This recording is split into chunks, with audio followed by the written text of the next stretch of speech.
আসসালামু আলাইকুম। আবারও সবাইকে স্বাগত জানাচ্ছি আরও নতুন একটি রেসিপি দেখার জন্য। আর আজকের রেসিপি হচ্ছে লাল মুরগি দিয়ে পেঁপে আলুর ঝোল। তাহলে চলুন কিভাবে রান্নাটা করছি। প্রথমে চুলাতে একটা কড়াই বসিয়ে দিয়ে এখানে পরিমাণ মতো সরিষার তেল দিয়ে দিচ্ছি, কারণ রান্নাটা আজকে সরিষার তেল দিয়ে হবে। তেলটা গরম হয়ে আসলে এখানে পেঁয়াজ কুচি দিয়ে দেব।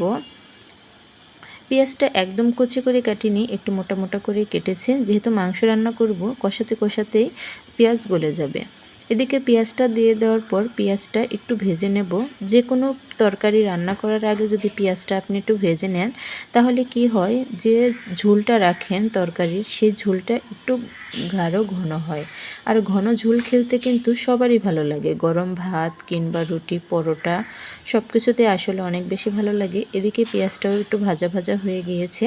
এ পর্যায়ে থেতো করা রসুন দিয়ে দেবো। আজকে থেতো করা রসুন দিয়ে রান্না করব, কারণ রসুন বাটা ছিল না এজন্য। আর থেতো করা রসুন দিয়ে রান্না করলেও কিন্তু তরকারির টেস্টটা অনেক ভালো আসে। এদিকে পেঁয়াজ রসুন ভেজে নেওয়ার পর এর ভেতরে আমি এলাচ দারচিনি তেজপাতাও দিয়ে দিয়েছি। দিয়ে দেওয়ার পর এখানে জিরা বাটা দিয়ে দিচ্ছি 2 টেবিল চামচ। তারপর দিয়ে দিচ্ছি আদা বাটা 1 টেবিল চামচ। তারপর দিয়ে দেওয়ার পর মশলাটা একটু কিছু সময় ভেজে নেব। মশলা পেঁয়াজের সাথে একটু কিছু সময় ভেজে নিলে কি হয়, মশলার যে একটা কাঁচা গন্ধ থাকে সেই গন্ধটা চলে যায়। এজন্য একটু ভেজে নিচ্ছি। ভেজে নেওয়ার পর এখানে পরিমাণ মতো লবণ দিয়ে দিচ্ছি। লবণ দেওয়ার পর এখানে হলুদের গুঁড়া দিয়ে দিচ্ছি। হলুদের গুঁড়া বয়মে অল্প একটু ছিল, এজন্য পুরোটাই দিয়ে দিয়েছি। আসলে রান্না করার আগে ঢালতে ভুলে গিয়েছিলাম। তারপর এখানে মরিচের গুঁড়া দিয়ে দেব। মরিচের গুঁড়াটা আপনারা যে যেরকম ঝাল খান ওই পরিমাণ করে দিয়ে দেবেন। আমরা যেহেতু একটু ঝাল খাই, এই জন্য মরিচের গুঁড়াটা একটু বেশি দিয়েছি। মরিচের গুঁড়া দেওয়ার পর মশলাগুলো আবারও একটু ভাজা ভাজা করে নেব। মশলাটা একটু ভাজা ভাজা হয়ে গেলে অল্প একটু পানি দিয়ে মশলাটা খুব সুন্দর করে কষিয়ে নেব। যে কোনো মশলাই আপনি যদি অল্প একটু পানি দিয়ে কষিয়ে নেন, তাহলে মশলাটা খুব সুন্দরভাবে কষানো হয়। আর মশলা কষানো হলে তরকারির টেস্টটা কিন্তু দ্বিগুণ আসে। এদিকে মশলাটা কষানো হয়ে গিয়েছে, দেখতেই পাচ্ছেন উপরে তেল উঠে এসেছে। এ পর্যায়ে আমি ধুয়ে পরিষ্কার করা যে লাল মুরগির মাংসটা আছে সেটা আমি দিয়ে দিচ্ছি। মাংসগুলো দিয়ে দেওয়ার পর একটু উল্টিয়ে পাল্টিয়ে নেড়ে চেড়ে কিছু সময় কষিয়ে নেব। যেহেতু লাল মুরগি একটু বেশি সময় কষাতে হবে, কারণ লাল মুরগি একটু শক্ত হয়। আর ব্রয়লার মুরগি দেখা যায় কি অল্প ভাপেই সেদ্ধ হয়ে যায়, এর জন্য বেশি কষানোর প্রয়োজন পড়ে না। কিন্তু এই মুরগিটা একটু না কষালে খেতে একদমই ভালো লাগে না। এদিকে পানিও ছেড়ে দিয়েছে। তারপর এই পানি শুকানো পর্যন্ত আমি নেড়ে চেড়ে কিছু ধৈর্য সহকারে মাংসটা কষিয়ে নেব।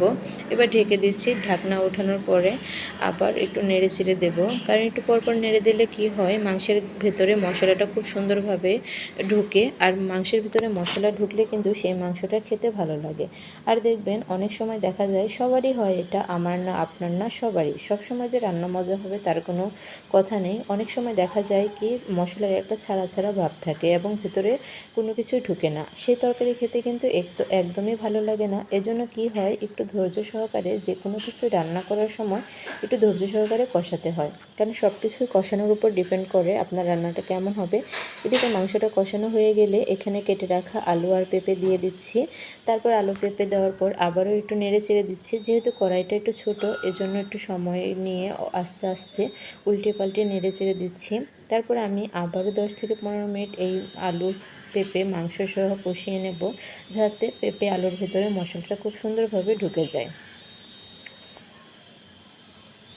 মাশাআল্লাহ, কালারটা কিন্তু অনেক সুন্দর লাগছে। এদিকে নেড়ে চেড়ে দেওয়ার পর মাংস পেঁপে আলুটা একটু ভালোভাবে কষানো হয়ে গেছে। তারপর এ পর্যায়ে ঝোল দিয়ে দেব। পানিটা একটু বেশি দিয়েছি, কারণ ঝোল ঝোল রাখবো, কারণ পেঁপে আলু দিয়ে রান্না করলে একটু ঝোল না থাকলে আসলে ভাতটা খেতে ভালো লাগে না। এবার জাল করে নিলেই তরকারিটা হয়ে যাবে। আপনার জালের উপরেও কিন্তু ডিপেন্ড করে তরকারিটা কেমন হবে। আপনার জালটা যদি একটু প্রথম দিকে খুব জোরে হয়, তাহলে কিন্তু তরকারির টেস্টটা খুব ভালো আসে। এখন রান্নাটা হয়ে গেছে, দেখেন মাশাআল্লাহ কালারটা কি সুন্দর এসেছে।